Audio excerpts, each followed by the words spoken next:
Happy Thursday, folks. How are you guys doing? It is Sharla Kornegay coming live to you guys with another Forever Friends Academy live episode. How are you guys doing? We are winding down, getting close to the weekend, Labor Day weekend.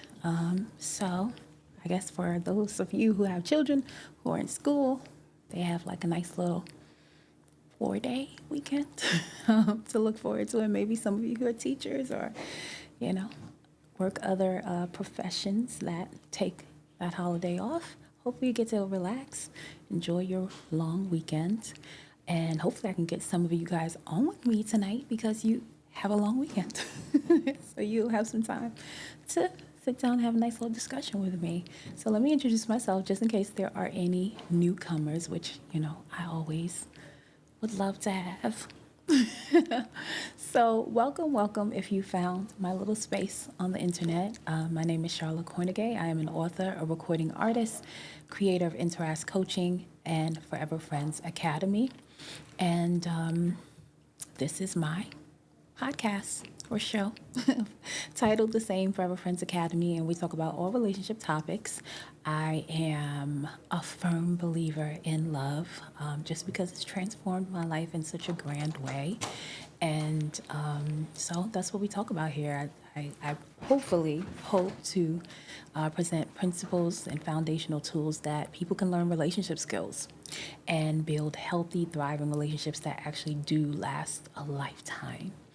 And so hopefully if you found my little corner in my show, that you'll hear something that resonates with you. And if you do, definitely hit the like button, comment, and subscribe. Share the video, spread the word. If you feel like the content is good and it's rich, definitely would love for you to share it with anybody who you feel would benefit from it. If you want to check out any of my music, when I'm on stage, I go by Sharla K. That's Sharla with an S. And last name, initial K. You can go on any of your favorite, musical, streaming platform, and check out some of my music. Hopefully you'll find something that you like while I work on some new music to get to you guys. And definitely the Christmas holiday season is coming up. And last year I did drop my album, Snowflakes and Gumdrops. So I know there are the folks that start listening to Christmas music now. So if you're one of those, definitely check out my album Snowflakes and Gumdrops. I was definitely really proud of what we came up with, the producers that worked with me on it. And hopefully it can be the soundtrack of your Christmas season and every season thereafter. My prayer is that they'll become Christmas classics, so we'll see. So that is enough about me. And I'm going to get right into tonight's topic. And I'm going to start with the quote for tonight. If you're on, I guess, really any of the platforms, I put the quote actually as the title of the episode tonight, but I will say it. And I have about 2 questions that go along with the quote. And this quote is not from me. I wish. I do wish that I could have been in a space to receive, because when I heard it, it was like, honestly, it was like a gut punch for me of a healthy dose of truth and what I needed to hear currently now in the season that I am in. And I definitely was like, this would be great to present to my Forever Friends Academy, listeners. Because I think definitely with the culture that we're living in now, it is perfect for it. So I'm definitely going to give flowers to who it is due, who said this quote. So I'll say the quote and then I'll let you know who stated it. So the quote for tonight is, when I am consuming, I am not creating. When I am consuming, I am not creating. And I put it as a quote, but it really, I guess, was a statement that I heard from watching an interview. And I don't know if it was an interview or the person, I guess, yeah, it was both. They were interviewing this individual on their podcast, and the person who I heard say the statement, is pretty just phenomenal, just of who she is and how she's overcome certain things. But her name is Bethany Hamilton. And well, really, Bethany Meilani Hamilton, I hope I'm pronouncing that right. Maybe some of you guys might have heard of her. She is an American surfer and writer, and she's a surfer who actually survived a shark attack where the shark actually bit off her arm, and she ended up, excuse me, she ended up, surviving the attack. The shark bit her left arm, and, she returned to professional surfing. So that alone, right, that story alone of like willpower and endurance to be able to endure something like that and then go right back into, and working your way back to her athleticism and to, to be able to go back into her profession. And so, like I said, when I heard it, when she said it, I just was like, oh my gosh, this is exactly what I need to hear in the moment because, I don't know for if any of you guys who are listening right now,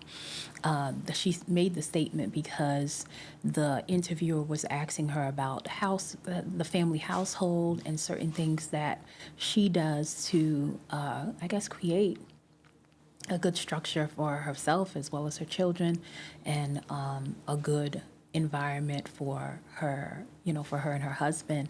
And she basically said, some of the things that she does to make sure that she has enough energy and fuel for herself is that she noticed that she had to set limits, on social media. And so there are not many things that she takes in outside of intentionally, whether it's like praying or reading the Bible or intentionally working on her craft. And she said basically in that interview, as she was talking about it, that's where she said that statement that when I'm consuming, I am not creating. Oof. Still, every time I say it and every time I hear it over and over again, it gives me the same gut punch over and over again because it is so true. And I mean, the culture that we live in right now, listen, I'm also like her, and I try to set limits and boundaries when it comes to my social media. And oftentimes when I'm on it, I just look for interesting, like either podcasts or anything dealing with relationship skills, or I'm consciously taking things in that that are going to feed me and feed what I do. But even in that, it can become and seem like a downward kind of like spiral and just like a gaping hole, like it just pulls you, and then what you only meant to stay like 30 minutes on it turns into like an hour. And so, I thought what she said was so true, full of truth. And so, of course, I always put out the statement and the quote to you guys. You let me know what your thoughts are on that statement, on that quote, that when I am consuming, I am not creating. I guess you can put it out to when you're consuming, you're not creating. What are your thoughts on that? And definitely, you're probably like, Charlotte, why? I get that quote, probably, but why and what does it have to do, in regards to relating to relationships? And we're going to get into that. And I'm going to put my questions for tonight, and I guess that would probably segue to connect, the statement to the conversation tonight. So again, I'll say the quote, and then I will segue into the questions that go along with it. The quote for tonight is by Bethany Meilani Hamilton. She's an American surfer and writer who survived a shark attack and basically, worked her way back into becoming a professional surfer again. So she has a very inspirational life. And I was listening to her on a podcast, and she said this statement that she said, when I am consuming, I am not creating. When I am consuming, I'm not creating. I guess I can pose it towards anyone who's listening or anyone who's catching the replay. You can say, when you're consuming, you're not creating. So again, do you think that's truthful? Do you think that is a quote that is good for you to apply to your relationship, that will help facilitate growth and kind of keep you guys focused in the right direction and connected? And the question that I have for you tonight is twofold. The first question is, what do you want to create, either with your current spouse, your spouse. I won't say current, like you're gonna like you're gonna trade them in like cards. I'll just say your spouse. Um, what are Give me the top three things that you would like to create with your spouse, or if you're single, your future spouse. What are top three things that you would like to create with your spouse, or if you're single, your future spouse? And the second part, question that I have for you guys tonight is, when you're thinking about your life and you're reflecting on your life, what is something that you are, I guess, the most proud that you've created so far? Right? That you're proud that you've created so far. And I guess for me,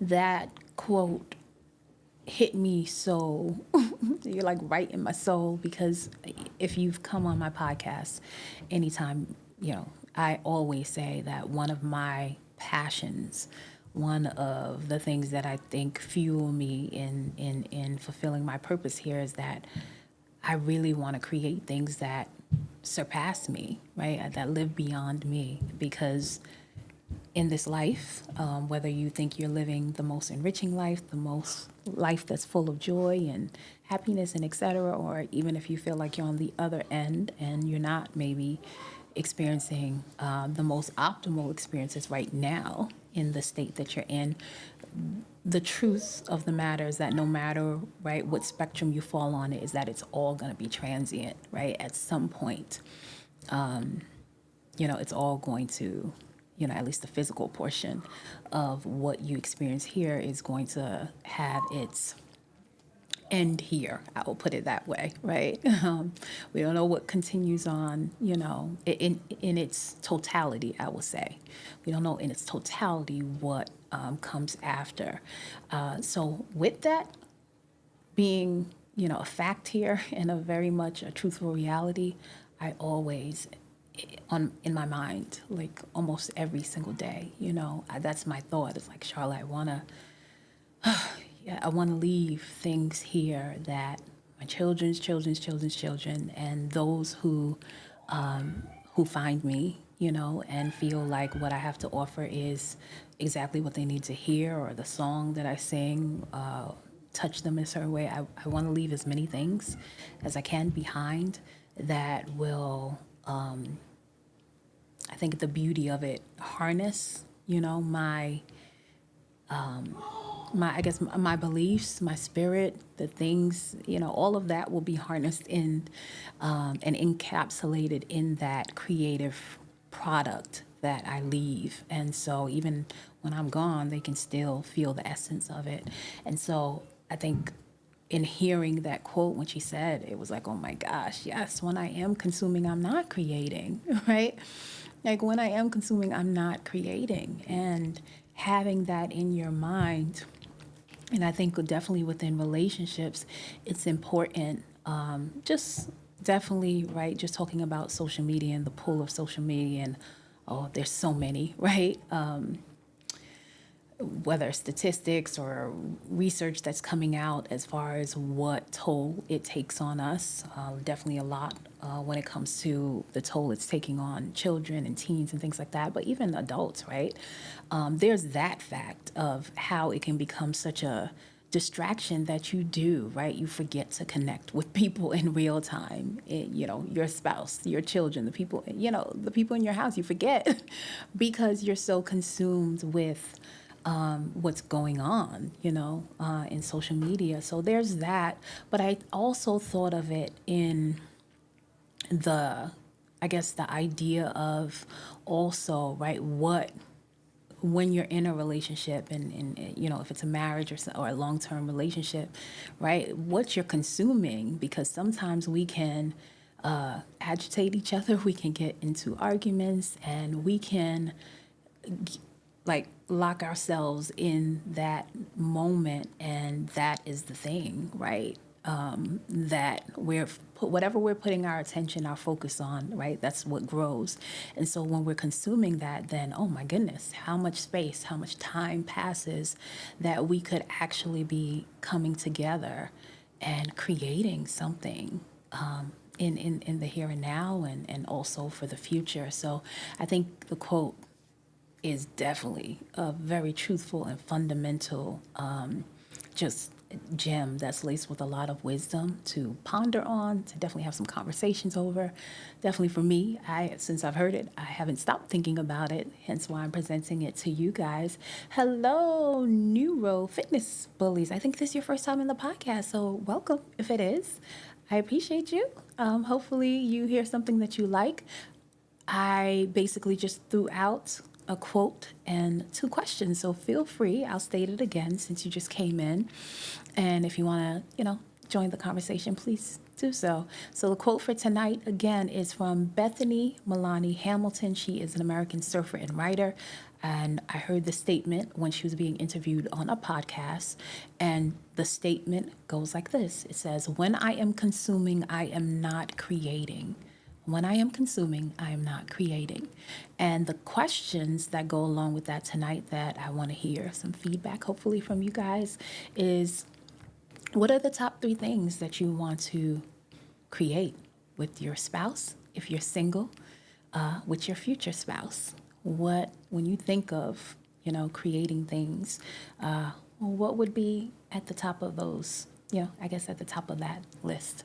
And I think it's so important, right, to kind of like shift our brains. And I think I know for me, when I heard the quote, that's what it did, and I'm already a creative because, I'm an author. I write books. I write songs.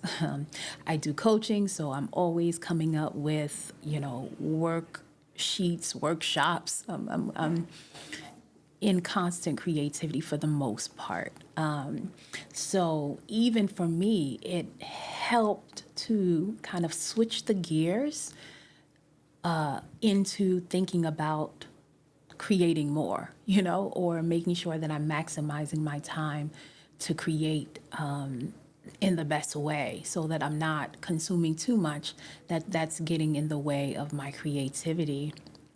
And so I think just flipping the conversation, hence why I posed the questions to you guys tonight, it should just kind of like shift the focus in our minds and our hearts to creation, and creating, and kind of shift it out of the gear of just kind of being in a society that from the moment you wake up, right, things are offered to you for you to consume.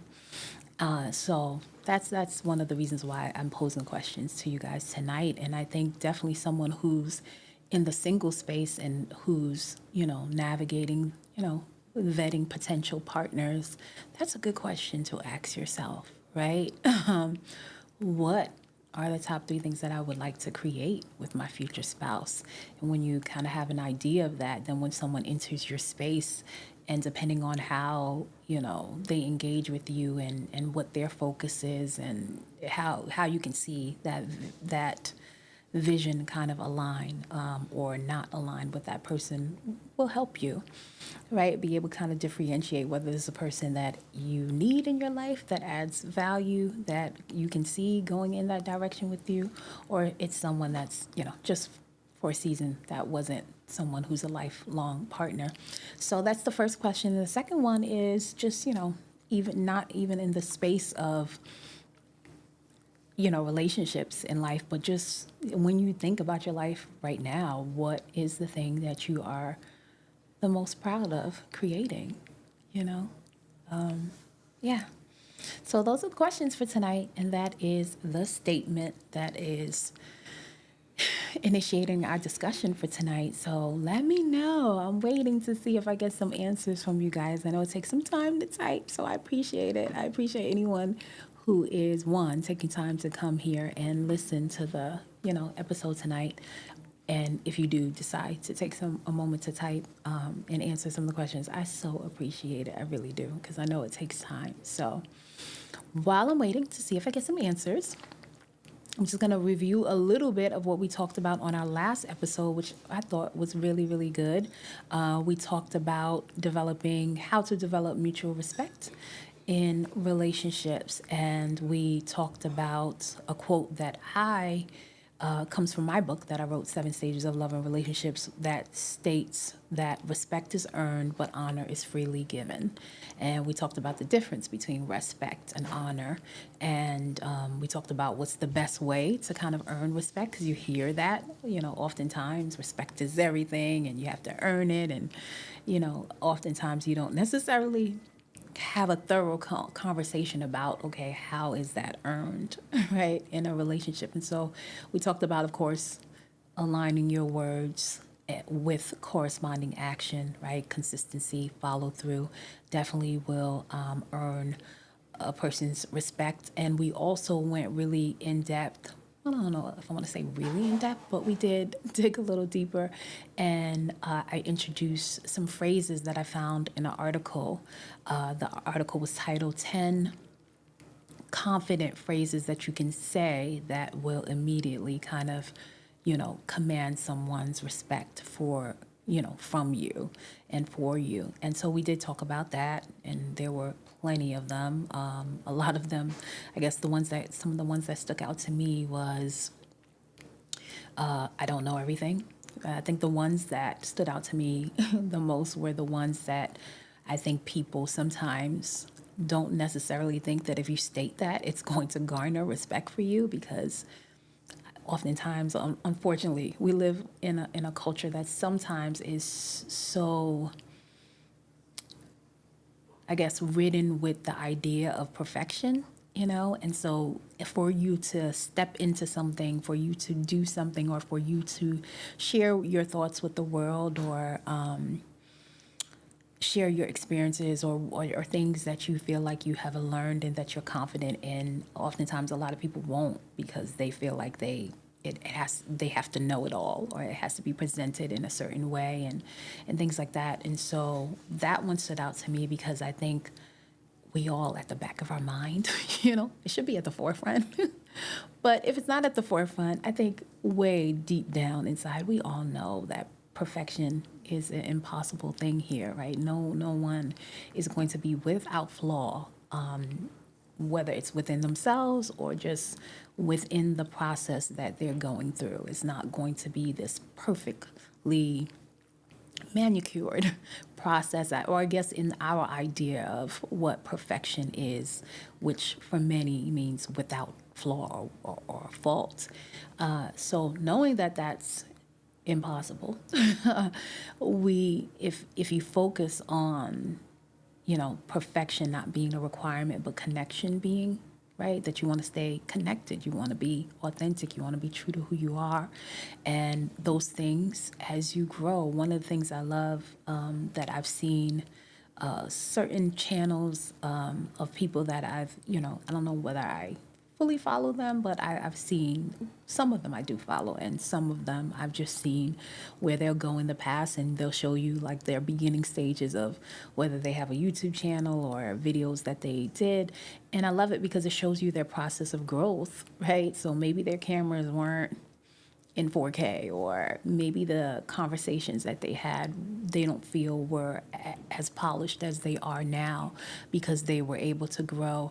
But just to see the progress, and it's always, whenever you see, whether it's a little reel that they put on it, they always say at the end, you have to start, right? Like, don't feel like it needs to be perfect. Don't feel like you need to know everything to just start. You'll never really get to that space of excellence, right? Because that's really what it is, right? We want to strive for excellence. We don't have to be perfect, but yeah, we can always continue to strive for excellence, but you'll never get there if you are blocked by the idea that you have to know everything.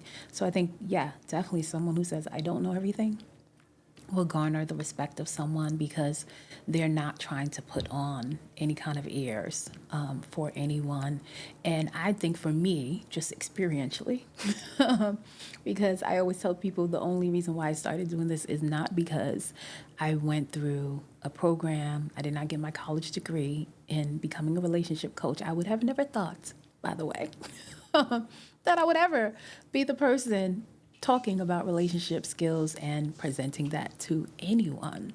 That was definitely not on my radar. I always loved performing arts, singing, acting since I was young girl. And then when I went to college, I I thought I was just going to, get a communication studies degree just so that I can quote unquote get a real degree and satisfy some of, family members and friends that said you need to get a real degree just in case you can't make money off of your singing and your songs. And so that was really my plan B.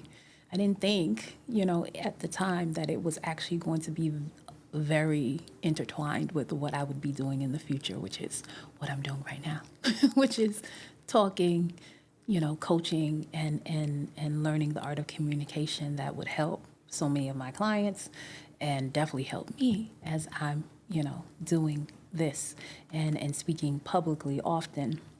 But that wasn't my go-to at all. And I because of that, I humbly came into the space, even though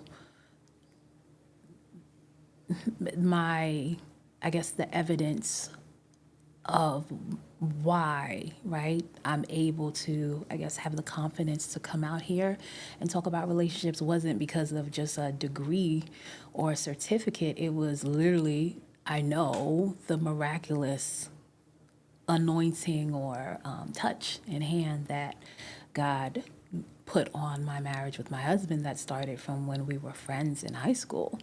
And me understanding how miraculous that is, because as we continue to grow, seeing a lot of the relationships around us fail, you know, I always hate saying the word fail, but maybe just break apart.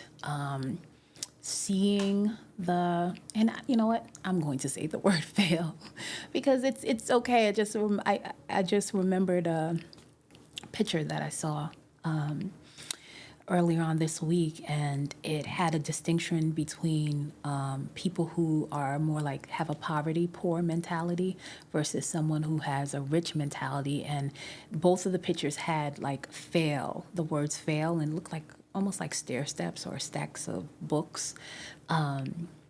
And the person who had the poverty mindset, the failure and the stacks were like literally on top of their head, and they were just stuck there. So the failure was like on top of their head and they were just stuck. Whereas the person who had a wealthy and abundant, rich mentality and was able to use the failures that they experienced and not be ashamed of it, not be afraid to say what it is or what it was, literally you saw them walking and using the failure as stair steps, right? So one person, the failure is like weighted pressure over their head, causing them not to move, while the other picture depicted someone who not only used the failure as stair steps, but it also had them at the end holding the last, failure, I guess, step or book in their hand as they climbed further. So that's why I restated it to say, I will say fail, right? Because we've experienced, right, the hurt, the brokenness in the moment that comes from it. And, in seeing that, I realized, whoa, this is a miracle, right? That we have been able to kind of grow with each other and still like each other, grow more and more in understanding of love and learning how to reflect it to each other, and just having the faith and the commitment to, right, stick with each other through and through. And so that's really the only reason, out of that gratitude and the honor, that I started doing this. And because of that, I immediately, when I started doing, because I used to do them really intimately, workshops at my home just to create space for people to talk about relationships, just so they could feel like and realize that they're not alone, and also have a space where you're not feeling like you're just venting about it and not getting any wisdom or resources or principles or that you can govern and guide your relationship by, that will help you, right, cross the bridge over from disharmony into becoming harmonized with each other. Or for people who are not even in a relationship, just actually have a space to talk about relationship skills and building it and cultivating it before they're even thrust into, right, the whole all of the emotions and things that come along with developing a relationship that oftentimes easily makes us compromise in it.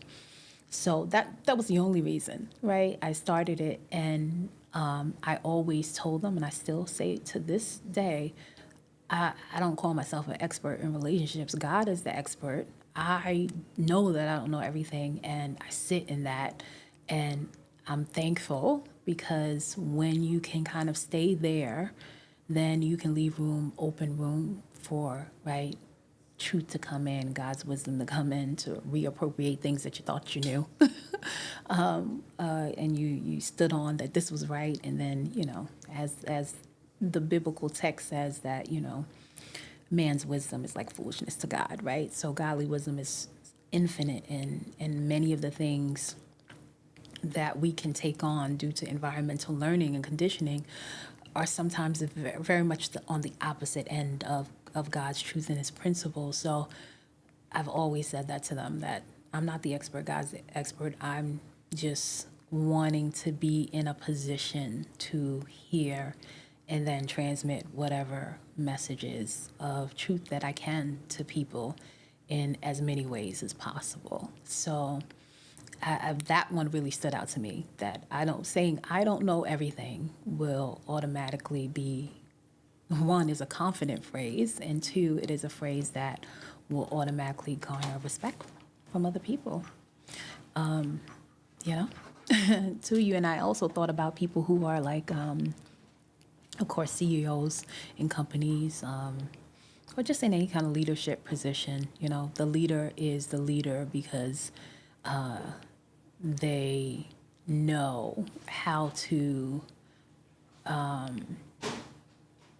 value the perspectives of others around them and utilize and outsource to others who are, or who have greater knowledge, right? Have greater knowledge, or maybe a higher way to kind of function in a certain area than they do. And they're perfectly fine with understanding that they can't do everything in order to be expansive with their vision or with their service or their message. So that was one of the ones that really, really stood out to me. And there was another one that was really simple. Thank you.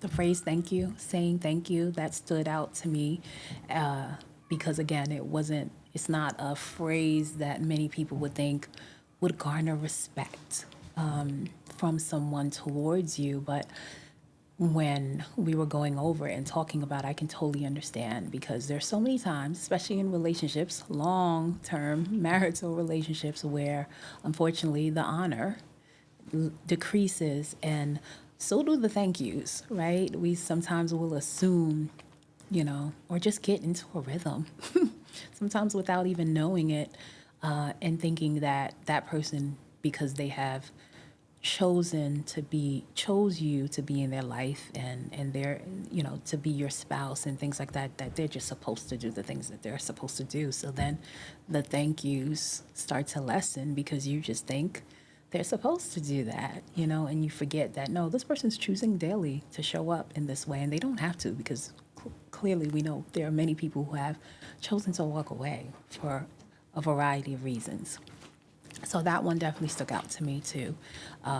And so, yeah, so I can't go over everything. Definitely, if you want to check out the full video, go to my YouTube channel, Forever Friends Academy, and you'll hear my whole last live that we did. But I just wanted to kind of review for you guys, and I will, I guess, summarize it, sum it up, and let you know the difference that we did state between respect. Respect is earned consistently through, your words corresponding with your actions, and some other things that we talked about. And but one of the most distinctive differences between respect and honor is that you can honor someone that you don't respect. Isn't that something? It's crazy. Right? Seems crazy, but it's true. You can honor someone that you feel has not earned your respect just because of the positioning that they have in your life. We use scripture such as like honor your mother and your father. There are many people who don't feel like they were, not even feel they weren't raised by their either mother or father or both. And the scripture never says, respect And I think that was definitely by design because if it's just respect, it's like, well, if you don't earn it, I don't have to, you know, give you or act towards you in a certain way if you haven't earned, and I think honor and grace go hand in hand, right? Grace is something that you haven't earned. It's something that was freely given. And so honor is in that same vein. We discovered on our last live. And actually the person, Pesh, hey Pesh, how are you? Thanks for popping in. I was just reviewing our last live. So you didn't really miss that much. I did talk about today's topic, but I was given a chance for everyone to kind of give me comments on the question and quote for tonight, which I'll state to you real quickly. But he was the one who gave a really good example that I think helped to streamline the difference. He said, I might despise my captain, but I honor his rank. Right. So that was a clear example of that, and there's plenty of people, I'm sure in the United States of America, right? Let's just use where I am currently. There are many presidents, right, that people might they don't agree with maybe their policies or things that, how they ran their presidency, et cetera. But they might just honor the president because of his position that he holds, So those are examples. So that's what we talked about in our last session. And now, since I gave you guys some time to kind of think about the answers for tonight, I will throw it out to the newcomers that came in, and then we'll talk about it a little bit more, and then we'll wrap it up. So the question, the quote again for tonight is from Bethany Meilani Hamilton, and the statement goes like this: when I am consuming, I am not creating. When I am consuming, I am not creating. And the questions that go along with that statement is, what are the top 3 things that you'd like to create with your spouse? What are the top 3 things that you would like to create with your spouse? And if you're single, what are the top 3 things you would like to create with your future spouse? And I think it's a great question for definitely married couples who, I don't know whether you're newlyweds or been married for a long, long time.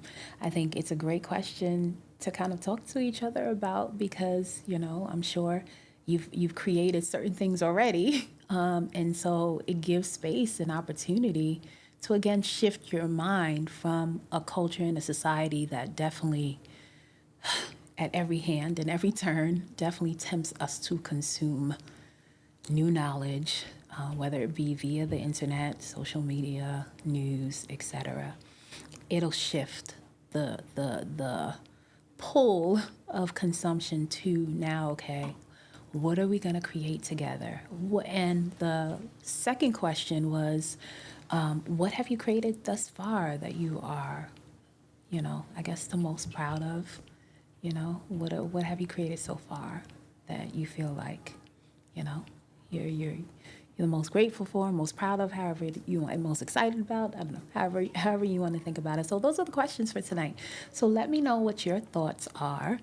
And hello, new Bennett. Welcome to the podcast. So feel free, any of the newcomers, to chime in on that. I already stated that I definitely believe that the quote is truthful, and just for the person who it came from, because those of you who came in a little bit later, Bethany Meilani Hamilton is an American surfer and writer, and she is an American surfer who survived a shark attack, and the shark actually bit off her left arm, and she is brilliant and was resilient enough to literally, build up back her athleticism to become a professional surfer again, even with, her missing limb. And so she's inspirational all by itself. I'm sure definitely the quote and the statement that she made can kind of reflect in where her mind is, and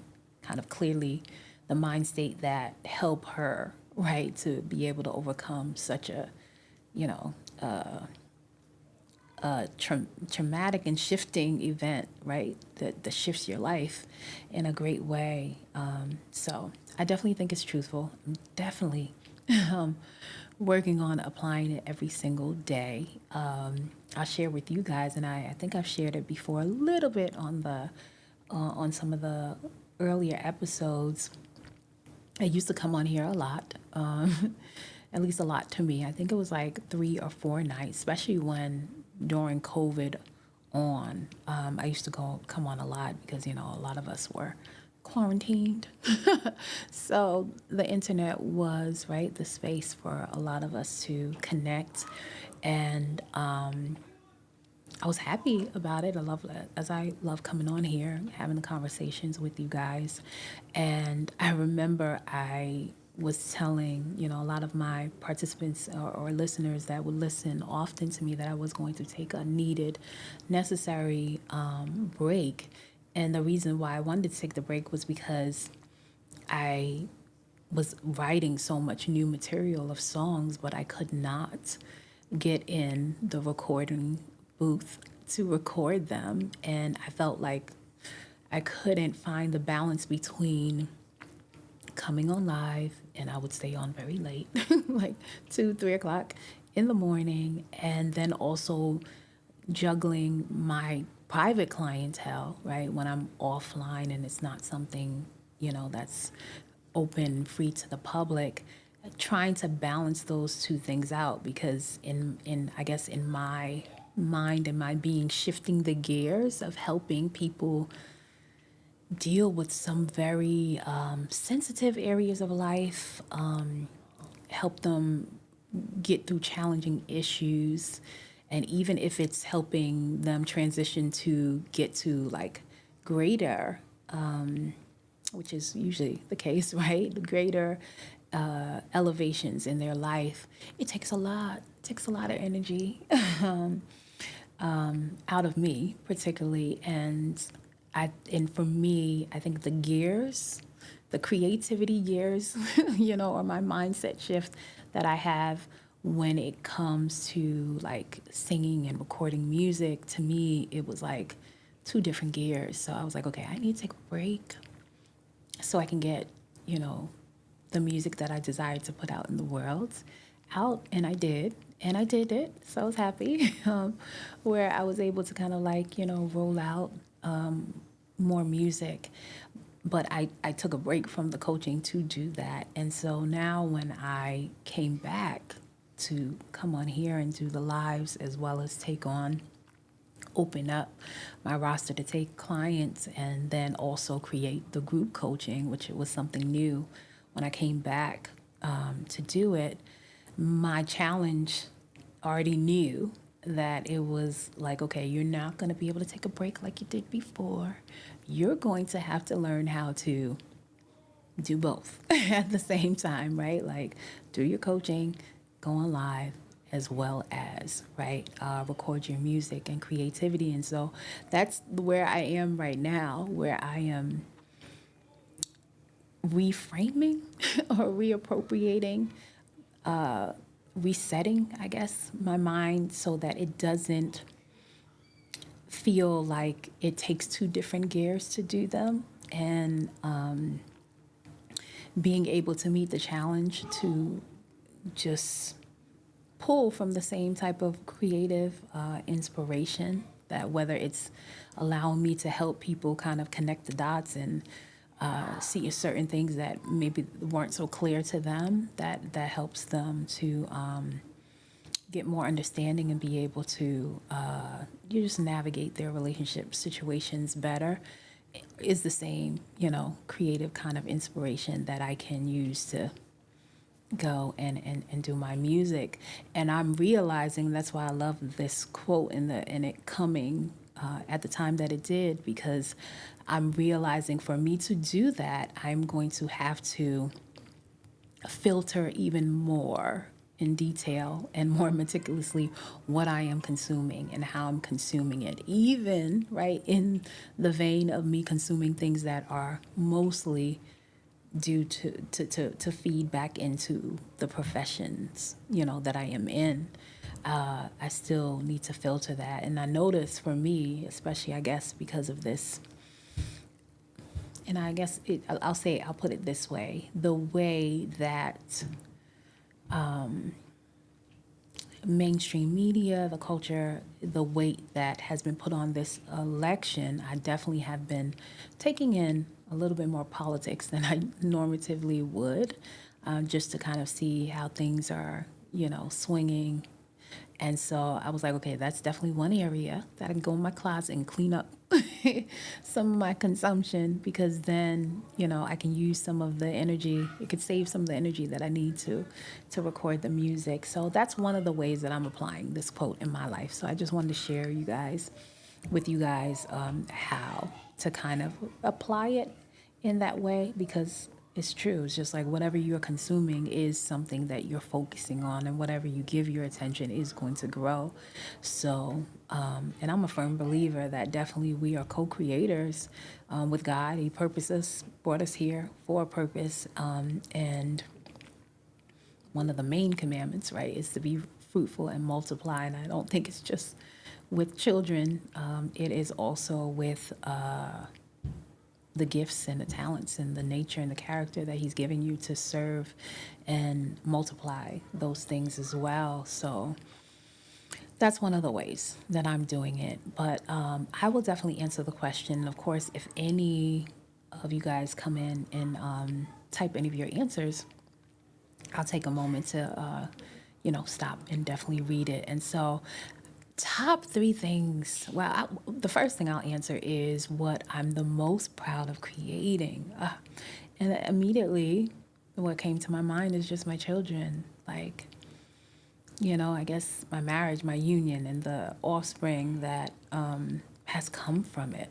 Like, that's the first thing I thought of, because no matter whether it's songs that I create, more books, prayerfully, that I write, and or coaching, material and things like that. My children, they carry on, our genes, our genetics are there. They are our primary legacy here, and definitely the thing that I am the most what's the word? I don't even know what word to say to kind of like really reflect how, express, not reflect, how I feel about it. I don't know. I don't think I have the words to describe, but I'm overjoyed and grateful when I think about coming together and my union with my husband, and how it created these three angels, because I call them my angels, three little angels of ours, and that we can see, well, I would probably be lying if I see a mixture of us both, because everybody says all of them look like my husband. But there are moments where, someone will say that they look like me. So whether it's they look like him and their personalities like me, there's a mixture there. There's a mixture of us. And so to look at them and it's like, whoa, it's like, whoa. And this is like the brightest light and the brightest reflection of us coming together as one. And so that definitely is my greatest creation thus far. Top three things that I would like to create with my spouse. Number one that came is just to create more memorable memories.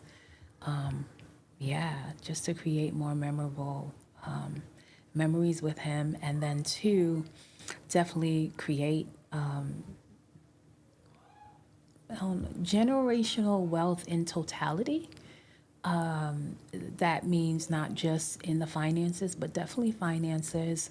I think definitely letting them know about God, about Christ, the essence of their spirit, so that when life happens, as we all know it will, that they will have the character and the fortitude to meet the challenges of life. Things like that, well-being, how they can take care of their whole self, passing that down to our family and our legacy.